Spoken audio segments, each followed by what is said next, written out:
Umashankar. Computer operators grade A के वो एक नीचे छोटी सी लड़की है ना प्रेम। नियुक्ति पत्र वितरण के आज के इस कार्यक्रम में समारोह में मेरे साथ यहां पर उपस्थित प्रदेश सरकार में मंत्रिमंडल के मेरे सहयोगी, वित्त और संसदीय कार्य विभाग के मंत्री श्री सुरेश कुमार खन्ना जी, प्रदेश के पुलिस महानिदेशक श्री राजीव कृष्ण जी,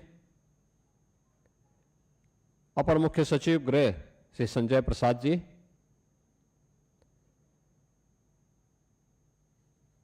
पुलिस महानिदेशक स्तर के हमारे सभी अधिकारीगण, अपर पुलिस महानिदेशक स्तर के सभी उपस्थित अधिकारीगण, नवनियुक्त कंप्यूटर ऑपरेटर्स, उनके अभिभावकगण और उपस्थित बहनों और भाइयों, मैं सबसे पहले उत्तर प्रदेश पुलिस बल में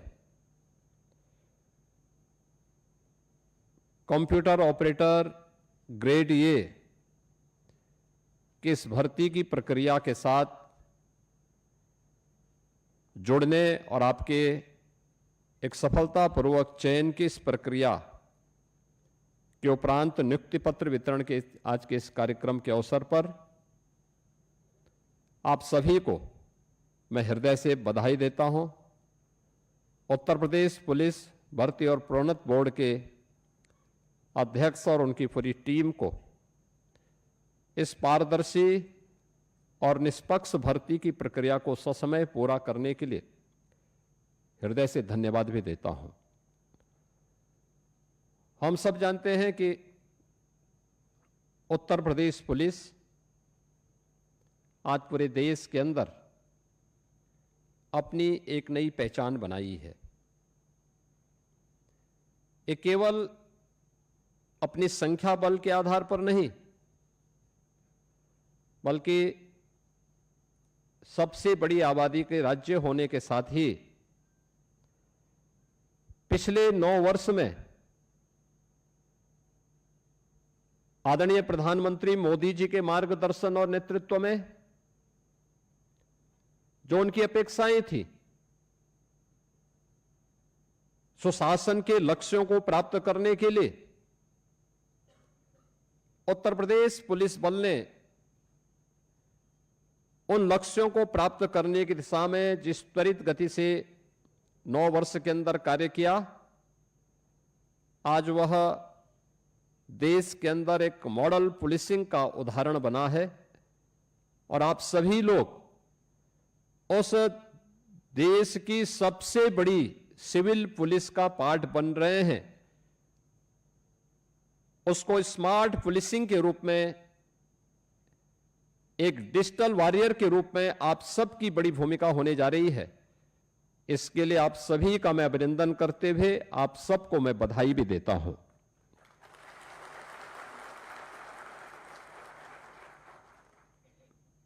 2017 के पहले का उत्तर प्रदेश,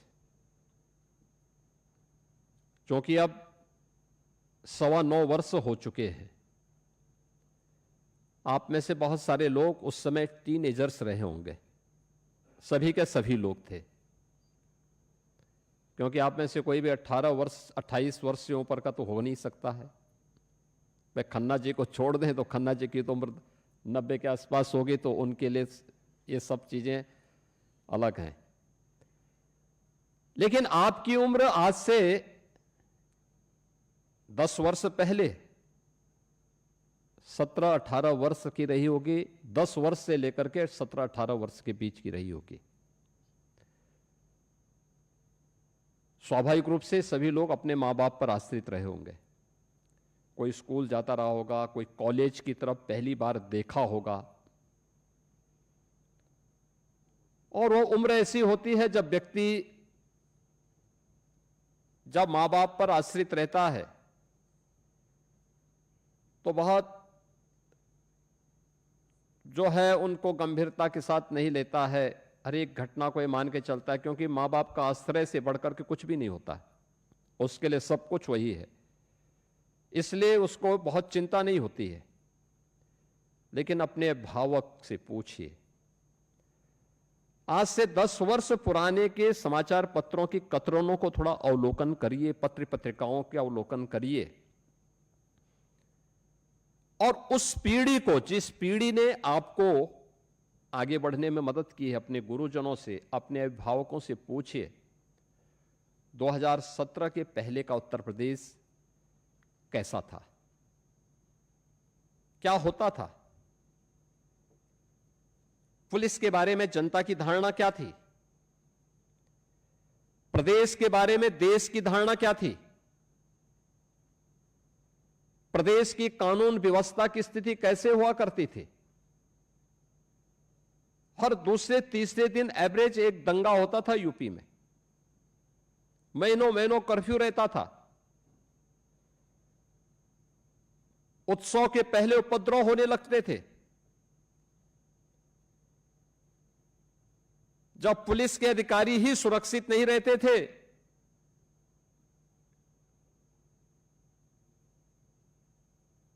मुरादाबाद में आपने देखा होगा, हमारे डीआईजी स्तर के एक अधिकारी को उपद्रवियों ने घेर करके मारा था। यानी ये मान करके कि वह अब जीवित नहीं बचे, इसलिए वे उपद्रवी छोड़ करके तब चले गए, अन्यथा उनको पता होता कि व्यक्ति जीवित है तो छोड़ते नहीं। जब पुलिस अधिकारी ही सुरक्षित नहीं है, एक सीट यानी डायरेक्ट आईपीएस अधिकारी जो डीआईजी के रूप में काम कर रहा है, अपनी सेवाएं दे रहा है, जब वो सुरक्षित नहीं था, कैसे अनुमान कर सकते हैं आप कि एक सामान्य नागरिक, एक महिला, एक बेटी, एक बहन, एक व्यापारी ये सुरक्षित रहता? कल्पना थी, यूपी के लिए कल्पना थी। उत्तर प्रदेश जैसे राज्य के लिए लोगों ने इस पर कल्पना करनी भी बंद कर दी थी कि यह कभी हो पाएगा यूपी में।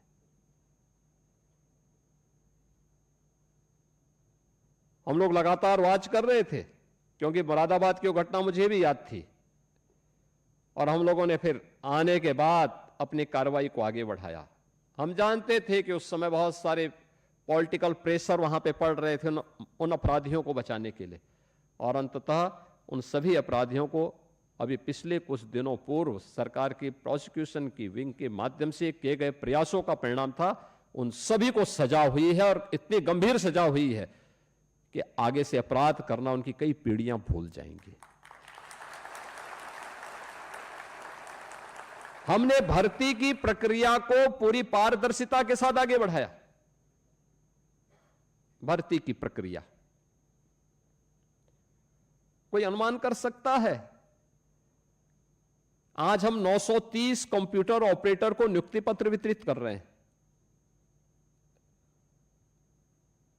अभी पिछले दिनों आपने देखा होगा लगभग 35,000 पुलिस आरक्षी के लिए परीक्षा संपन्न हुई है। 28 लाख नौजवान उसके लिए एप्लीकेंट थे। उससे पहले 41,000 होमगार्ड के लिए भी हम लोग परीक्षा आयोजित की।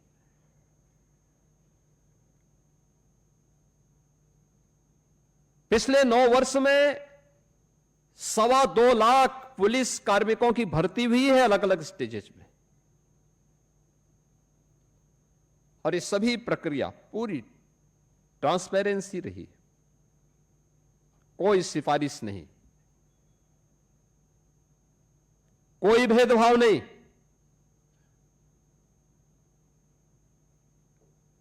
कानून का राज स्थापित करने के लिए, सुशासन के उन लक्ष्यों को प्राप्त करने के लिए आवश्यक है शुरुआत यहां से हो, यहां से शुरुआत हो, और फिर ट्रेनिंग की कार्रवाई को आगे बढ़ाना। मुझे याद है 17 में जब सरकार बनी थी, उस समय मैंने पूछा भी पुलिस की कितनी भर्तियां हैं। मुझे बताया गया था कि साहब इतने लाख भर्तियां होनी हैं, वे क्यों नहीं हो पाई हैं? क्योंकि कोर्ट का स्टे है।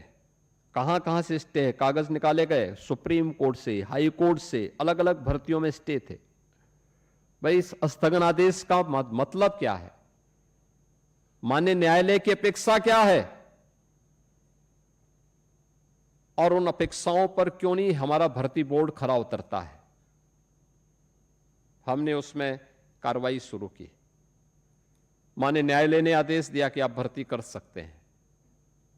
हमने प्रक्रिया को आगे बढ़ाने की शुरुआत की कि पता लगा, मैंने कहा भर्ती होंगे तो ये जवान जाएंगे कहां ट्रेनिंग के लिए? कहा साहब ट्रेनिंग सेंटर नहीं। यानी उस समय बताया जा रहा 3,000 भर्ती एक बार में होगी। आप अनुमान करिए कि 3,000 नौजवानों की एक भर्ती की प्रक्रिया होती, फिर 9 महीने की उनकी ट्रेनिंग होती, तो मुझे लगता है कि कई दशक बीत जाते भर्ती होने में। हमने कहा भी नहीं, नियम को ठीक करो, तेजी करो। ट्रेनिंग की क्षमता जो 3,000 थी, इसको बढ़ाने की आवश्यकता है। और आपने देखा होगा गत वर्ष हम लोगों ने 60,244 भर्ती की थी और सभी 60,244 की भर्ती को ट्रेनिंग हमने यूपी पुलिस के ही अपने केंद्रों में ट्रेनिंग भी दी है उनको, और वे ट्रेनिंग लेने के बाद सफलतापूर्वक अब फील्ड में जाकर के अपनी ड्यूटी करना प्रारंभ कर दी है। ये 60,244 जवान यूपी पुलिस के, यूपी के ही केंद्रों में, 17 में हमारे पास केवल 3,000 की ट्रेनिंग की क्षमता थी। आज हमारे पास 60,000 ट्रेनिंग की क्षमता मौजूद है। यह है स्पीड। जब हम इस स्पीड के साथ चलेंगे तब परिणाम आएगा।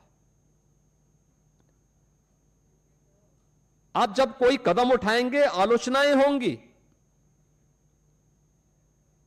उससे घबराए बगैर हमें आगे बढ़ना पड़ेगा।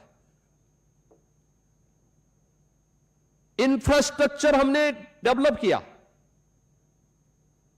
पुलिस के जवान जिसके भरोसे हम इतनी बड़ी आबादी को सुरक्षा की गारंटी देना चाहते हैं, उसका स्वयं का ठिकाना नहीं था। टूटे हुए बैरक में रहने के लिए मजबूर होता था। आखिर सर्दी गर्मी बरसात उसके लिए भी तो है, उसके लिए भी तो ये सब समस्याएं हैं, लेकिन नहीं, उसकी सुविधा का ध्यान नहीं होता था। आज आप जाइए, प्रदेश के अंदर 56 जनपद ऐसे हैं जिस जिले के अंदर सबसे जो हाई राइज बिल्डिंग होगी वो पुलिस की बैरक होगी। पुलिस की बैरक, उत्तर प्रदेश पुलिस की बैरक, सबसे ऊंची सबसे बड़ी बिल्डिंग। यानी इसका मतलब यूपी पुलिस आज सबसे टॉप पर चल रही है। 54 जिले बताते हैं कि प्रदेश अब दौड़ रहा है, अब रेंग नहीं रहा है, अब दौड़ रहा है। ट्रेनिंग की क्षमता बढ़ाई गई, पुलिस की भर्तियों का कार्यक्रम प्रारंभ हुआ। 17 में हमने जब भर्ती की थी, हमें मिलिट्री से, पैरामिलिट्री से और दूसरे राज्यों से ट्रेनिंग सेंटर हायर करने पड़े थे। हमने उनके केंद्र लिए थे, वहां पे हम लोगों ने ट्रेनिंग करवाई थी। 60,200 की जब यहां भर्ती होनी थी, मेरे सामने फिर ये बात आई कि साहब अब किसी राज्य के पास खाली नहीं है, कहां हम करेंगे? हमने कहा हमारे अपने स्वयं के संसाधन हैं, हमारे अपने केंद्र हैं, यहां पर करो, लेकिन भर्ती हो जरूर। ये जो नौजवान जो दिन रात दौड़ता है, उसके सपनों को उड़ान देने का ये अवसर है और हमें ये करनी चाहिए भर्ती। और मैं धन्यवाद दूंगा कि यूपी उत्तर प्रदेश पुलिस भर्ती बोर्ड, भर्ती एवं प्रोन्नत बोर्ड ने बहुत अच्छी भर्ती की प्रक्रिया को संपन्न किया और वे सभी जवान अब अलग अलग थानों में, अलग अलग जनपदों में अपनी सेवा देने के लिए फील्ड में उतरे हैं। पुलिस कमिश्नरेट सिस्टम ये 1972 से चला आ रहा था, हिम्मत नहीं ले रहे थे। यूपी पुलिस आईपीएस को आईएएस ऐसा दबाते थे, फाइलों में ऐसा दबा देते थे, वो फाइल एक बार बंद हुई नहीं कि फिर वो कभी खुलती नहीं थी। यानी यमराज भी आ जाए तो आईएएस से फाइल खुलवाना तो कठिन ही हो जाता है, और यही होता था, वो खुलती नहीं थी। फिर पता नहीं कहां वो फाइल पड़ी थी। हमने 7 जनपदों में पुलिस कमिश्नरेट सिस्टम लागू भी करवा दिया। ये पुलिस रिफॉर्म का पार्ट है। जिनको पुलिस रिफॉर्म के बारे में जानकारी नहीं, वह पुलिस कमिश्नरेट सिस्टम पर उंगली उठाते हैं। जिनको पुलिसिंग की कोई जानकारी नहीं, वे उंगली उठाते हैं। कमिश्नरेट सिस्टम पर वे कटघरे में खड़ा करने का प्रयास करते हैं। ये वे लोग हैं जिनको आम नागरिक की सुविधा और उनकी सुरक्षा की चिंता नहीं। लेकिन यह किया गया, अवस्थापना सुविधाओं का विकास किया गया। उत्तर प्रदेश पुलिस में फॉरेंसिक लैब 4 थी, 75 जनपद, 25 करोड़ की आबादी। हमने उसको बढ़ाने का काम किया। आज मुझे प्रसन्नता है, 12 फॉरेंसिक लैब्स हमारे पास हैं। उत्तर प्रदेश पुलिस के पास अपना फॉरेंसिक इंस्टीट्यूट भी है। और अब तो हर जनपद में उत्तर प्रदेश पुलिस ने 6 अन्य ये ग्रेड की लैब भी बन रही हैं। साथ साथ हर जनपद में मोबाइल फॉरेंसिक वैन भी मौजूद हैं। हर जनपद में, बड़े जनपद में 3, छोटे जनपद में 2। अगर ये सब तैयारी पहले से नहीं होती तो 3 नए कानून को हम प्रभावी ढंग से लागू कर ही नहीं पाते। साइबर सिक्योरिटी का एक थाना था यूपी के अंदर, आज हर जिले में, सभी 75 जनपदों में साइबर सिक्योरिटी से जो साइबर थाना भी मौजूद है और हर थाने में साइबर हेल्प डेस्क भी है। बहुत सारे मामले आ रहे हैं इस फील्ड से जुड़े हुए, साइबर फ्रॉड से जुड़े हुए मामले ढेर सारे। लेकिन ज्यादातर मामलों में समय पे सूचना जो लोग दे देते हैं, उनकी रकम बच जाती है, उसको हम कवर कर लेते हैं, कंट्रोल कर लेते हैं। ये प्रयास करने से होता है। और उत्तर प्रदेश पुलिस ने समय का उपयोग किया, काल चक्र के साथ उस प्रवाह को अपने ऊपर हावी नहीं होने दिया, बल्कि उस प्रवाह को अपने साथ लेकर के चली। तो उत्तर प्रदेश पुलिस आज देश के अंदर निखर गई है। अब उत्तर प्रदेश पुलिस पर कोई उंगली नहीं उठाता। लेकिन काल चक्र की प्रवाह के बगैर जो व्यक्ति अनिर्णय का शिकार होता है, वह कटघरे में भी खड़ा होता है और अंततः बिखर जाता है। हमने अपने कार्य पद्धति के माध्यम से जहां पे कार्य दिया जा रहा है, मैंने आपको कहा ना कि आप यूपी पुलिस के स्मार्ट पुलिसिंग की जो परिकल्पना है, उसके डिजिटल वॉरियर के रूप में आपकी बहुत बड़ी भूमिका होने जा रही है। और उस भूमिका का हिस्सा बनने के लिए आप सबको अपने आप को तैयार करना है। आपको इस बात को ध्यान में रखना होगा कि आज सबसे बड़ा चैलेंज है आज के समय में, कोई चीज अब आज के इस युग में किसी से छुपी भी नहीं रहती है। पहले नौकरी के लिए आप बाहर जाते थे, यूपी में तो नौकरी थी नहीं, यूपी के बाहर नौकरी करने के लिए जाते थे, वहां पहचान का संकट अलग था। पहचान आपको, आप बोल ही नहीं सकते थे साहब मैं उत्तर प्रदेश का रहने वाला हूं, नहीं बोल सकते थे, क्योंकि बोलते तो अगर आप उस योग्य हैं भी तो पहले ही आप उसके लिए इनएलिजिबल हो जाते हैं। और मैं मानता हूं आज आपको अपने ही राज्य में, अपने ही जनपद में नौकरी की संभावना आज आपके लिए मजबूत हुई है। साथ साथ अगर आपको लगता है कि कोई अच्छी अपॉर्चुनिटी बाहर भी है, वहां भी जाएंगे तो वहां पर आपको अब कोई मना नहीं कर सकता, वहां भी आपके सामने अवसर है। हमने प्रदेश के अंदर जो ट्रांसपेरेंसी लाने का कार्य किया भर्ती आयोगों में, बोर्डों में, उसके परिणाम आए हैं। हमने 9 लाख से अधिक तो केवल सरकारी नौकरी दी है।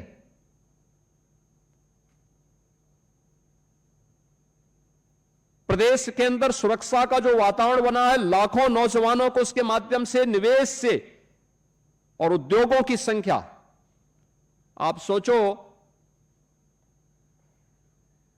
कि यूपी के अंदर कुल 14,000 बड़े कारखाने थे, कुल 14,000। इतनी बड़ी आबादी का राज्य। एमएसएमई लगभग बंद हो गया था। आज हमारे पास बड़े कारखानों की संख्या इन 9 वर्ष में 32,000 से अधिक हुई है। 32,000 बड़े कारखाने स्थापित हुए हैं, लाखों नौजवानों को यहां नौकरी मिली है और 96 लाख एमएसएमई यूनिट में फिर से पुनर्जीवित होकर के रोजगार के नए अवसरों को सृजित किया है। आज यूपी का व्यक्ति यूपी के अंदर कार्य प्राप्त कर सकता है, उसकी रुचि के अनुसार उसे कार्य प्राप्त हो सकता है। प्रयास से होता है, सुरक्षा का बेहतर वातावरण देने से होता है, बिना भेदभाव के हर एक व्यक्ति को सुरक्षा। अब दंगा नहीं होता है, अब महीनों कर्फ्यू नहीं रहता है। पिछले 9 वर्ष से कर्फ्यू कहीं यूपी में नहीं लगा। अब यूपी में पर्व और त्योहार के पहले लोगों में निराशा और हताशा नहीं आती है। पर्व और त्योहार के पहले एक उत्साह का वातावरण होता है, अपनी खुशियां को लोग बांटते हैं। सुशासन के लक्ष्यों को प्राप्त किया जा सकता है अगर सुरक्षा का बेहतर वातावरण हो, और सुरक्षा के उस बेहतर वातावरण का ही परिणाम है कि एक बेहतरीन सुरक्षित वातावरण में अर्थव्यवस्था भी उतनी तेजी के साथ आगे बढ़ती है। हमने पिछले 9 वर्ष में उत्तर प्रदेश की अर्थव्यवस्था को 3 गुना करने में सफलता प्राप्त की है। 3 गुना, प्रति व्यक्ति आय 3 गुना से अधिक बढ़ी है। अब उत्तर प्रदेश में हर व्यक्ति आना चाहता है, हर एक सेक्टर में आना चाहता है, और इस बदले हुए इस परिवेश में आपको कार्य करने का अवसर प्राप्त हो रहा है। आपकी पीढ़ी सौभाग्यशाली है कि आपने बदले हुए उत्तर प्रदेश में दुनिया के सबसे बड़े सिविल पुलिस का आप हिस्सा बनने जा रहे हैं। उसके कंप्यूटर ऑपरेटर में उस यूपी पुलिस को स्मार्ट पुलिसिंग के साथ जोड़ने के साथ ही उसके डिजिटल वॉरियर के रूप में आप अपनी भूमिका का निर्वहन करने जा रहे हैं। आपको इस पूरी प्रक्रिया में, भर्ती की प्रक्रिया में भाग लेने से लेकर के परिणाम आने और आज नियुक्ति पत्र वितरण होने, इसके बाद 6 महीने की ट्रेनिंग के साथ ही जब आप अपने अपने कार्य क्षेत्र में काम करने के लिए जाएंगे, किसी भी स्तर पर सिफारिश करने की नौबत नहीं आएगी, किसी भी स्तर पर नहीं। मेरिट, हर एक स्तर पर मेरिट देखी जाएगी, उस मेरिट के अनुसार आगे बढ़ने की तैयारी। और ये सभी कार्य हमें स्मूथली आगे बढ़ाने चाहिए। जब किसी भी स्तर पर कोई भी किसी भी प्रकार का भेदभाव नहीं है, तो फिर शासन भी आपसे अपेक्षा रखेगा कि उतनी ही ईमानदारी के साथ, उतनी ही गरिमापूर्ण तरीके से आप जिस दायित्व का निर्वहन करेंगे, जो दायित्व आपको सौंपा जाएगा, एक कंप्यूटर ऑपरेटर के रूप में उस दायित्व को भी उतनी ही स्पीड के साथ आपको आगे बढ़ाना है। अनावश्यक पेंडेंसी समाप्त होनी चाहिए, टालने की प्रवृत्ति बंद होनी चाहिए। अगर हम भी टाले होते पिछली सरकारों की तरह, अरे साहब हो जाएगा ना, ये अगले दिन काम हो जाएगा, अगले दिन के लिए हम भी छोड़े होते तो ये भर्तियां नहीं हो पाती, ये 2.25 लाख अकेले उत्तर प्रदेश पुलिस में नहीं हो पाती, अवस्थापना सुविधाओं का विकास नहीं हो पाया होता, ट्रेनिंग सेंटर इतने बड़ी संख्या में नहीं विकसित हो पाए होते। यूपी पुलिस के द्वारा जो कदम अलग अलग फील्ड में उठाए गए, ये सब नहीं हो पाए होते। हर एक क्षेत्र ने कुछ ना कुछ नया किया है और उसके परिणाम आज सामने आए हैं। यूपी अब बीमारू राज्य नहीं है, देश की इकोनॉमी का एक ग्रोथ इंजन बन करके देश के टॉप 3 इकोनॉमी में यूपी का नाम भी आता है। आज हर एक स्तर पर यूपी को सम्मान मिलता है। तो हम भी उस राज्य के निवासी हैं जो देश की अर्थव्यवस्था में अपना योगदान दे रहा है। अब भारत सरकार की कोई भी स्कीम आती है, यूपी नंबर 1 पर अन्यथा नंबर 2 पर रहता है। बॉटम में नहीं रहता है, टॉप में रहता है, टॉप में। और उसी यूपी को उस पहचान दिलाने के लिए आप सबको कार्य करना है अपने अपने फील्ड में रह करके। ये केवल मेरे स्तर पर, मंत्रियों के स्तर पर या जनप्रतिनिधियों के स्तर पर या चीफ सेक्रेटरी या डीजीपी के स्तर पर नहीं, बल्कि सबकी सामूहिक टीम एक साथ प्रयास करके अपने अपने फील्ड में काम करना प्रारंभ करेगी तो परिणाम आने में देर नहीं लगेगी। और उस नए यूपी के बारे में हमें कार्य करना है। आप सभी अब विकसित भारत की प्रधानमंत्री जी के विजन को आगे बढ़ाने के सारथी भी हैं अपने अपने फील्ड के। आप सभी को उस फील्ड में नेतृत्व देने के लिए तैयार होना होगा। और याद रखना, यह तभी हो सकता है जब आप आत्म अनुशासन के भाव को बनाए रखेंगे। हम लोग अक्सर देखते हैं ड्यूटी के दौरान बहुत सारे लोग रील बनाते रहते हैं। ये अनुशासनहीनता का एक पार्ट है। उस समय हमें अपने ड्यूटी के प्रति सजग होना होगा, न कि रील बनाना होगा। हमें इस बात को ध्यान में रखना होगा कि जिस कार्य को हमें करना है उसके प्रति उतनी ही सतर्कता और उतनी ही गंभीरता भी होनी चाहिए, तब वह गरिमापूर्ण तरीके से परिणाम दे पाएगा। कोई ऐसा काम नहीं करना चाहिए जो अनावश्यक हमें हंसी का पात्र बनाए।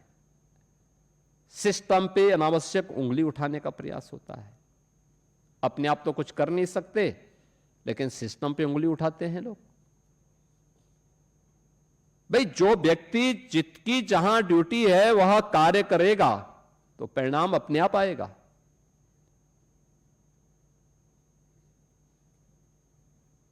और उस परिणाम को लाने के लिए उस टीम भाव के साथ हम सबको आगे बढ़ना होगा। मुझे विश्वास है कि जो 930 कंप्यूटर ऑपरेटर्स आज यहां पर नियुक्ति पत्र प्राप्त कर रहे हैं, अगले 6 महीने के अंदर आपकी सफलतम ट्रेनिंग के उपरांत आप जब अपने कार्य क्षेत्र में जाएंगे तो उसमें जो बेहतरीन होगा, जो सबसे अच्छा होगा, वह करने का प्रयास करेंगे। आधुनिक तकनीक की जानकारी आपके पास होनी चाहिए। यूपी पुलिस से जुड़े हुए उन सभी एप्लीकेशंस की पूरी जानकारी आपके पास होनी चाहिए। और इस क्षेत्र में हमें किन सुरक्षा मानकों को ध्यान में रख करके कार्य करना है, इन सब बातों को आप ध्यान में रख करके अपना अच्छा परफॉर्मेंस करेंगे। इस विश्वास के साथ मैं आज के इस अवसर पर नियुक्ति पत्र प्राप्त करने वाले सभी कंप्यूटर ऑपरेटर्स को मैं हृदय से बधाई देता हूं, अपनी शुभकामनाएं देता हूं और विश्वास करता हूं कि उतनी ही पारदर्शिता और निष्पक्षता के साथ आप अपने विभाग के साथ और राज्य के साथ और देश के साथ आप भी न्याय करने के लिए अपने आप को तैयार करेंगे। आप सबके प्रति मेरी मंगल में शुभकामनाएं हैं। धन्यवाद। जय हिंद। तो लखनऊ से मुख्यमंत्री योगी आदित्यनाथ को आप सुन रहे थे। सभागार में कंप्यूटर ऑपरेटर्स को जो है वो नियुक्ति पत्र वितरित करने का ये कार्यक्रम आयोजित किया गया। इस दौरान मुख्यमंत्री ने बताया कि इस तरीके से जब भी केंद्र सरकार की ओर से कोई योजनाओं के स्टैट्स या फिर रोड मैप धरातल पर उतरते हैं तो सबसे पहले उत्तर प्रदेश या तो प्रथम स्थान पर आता है या दूसरे स्थान पर आता है। लगातार उत्तर प्रदेश जो है, चाहे AI का क्षेत्र हो, कृषि का क्षेत्र हो या फिर कोई भी क्षेत्र हो, तमाम क्षेत्रों में उत्तर प्रदेश जो है अपना सबसे बेस्ट प्रदर्शन, सर्वश्रेष्ठ प्रदर्शन करता नजर आ रहा है। इसी कड़ी में कंप्यूटर ऑपरेटर्स को नियुक्ति पत्र वितरित करते मुख्यमंत्री योगी आदित्यनाथ लखनऊ के सभागार में मौजूद आए। संबोधित इस दौरान उन्होंने जो है कार्यक्रम को किया। अब जो है फोटो खिंचाया जाएगा। उसके बाद में आपको बता दें, कंप्यूटर ऑपरेटर्स की भर्ती को लेकर भी उन्होंने बताया कि पूर्ववर्ती सरकारों में जितने भी एग्जाम्स होते थे उनमें पारदर्शिता नहीं होती थी। नकल माफिया का भी जिक्र करते हुए उन्होंने कहा कि आज के समय में उत्तर प्रदेश में जितने भी एग्जामिनेशंस कंडक्ट कराए जाते हैं पूरी पारदर्शिता के साथ होते हैं। नकल विरोधी कानून को सख्ताई से लागू किया जाता है।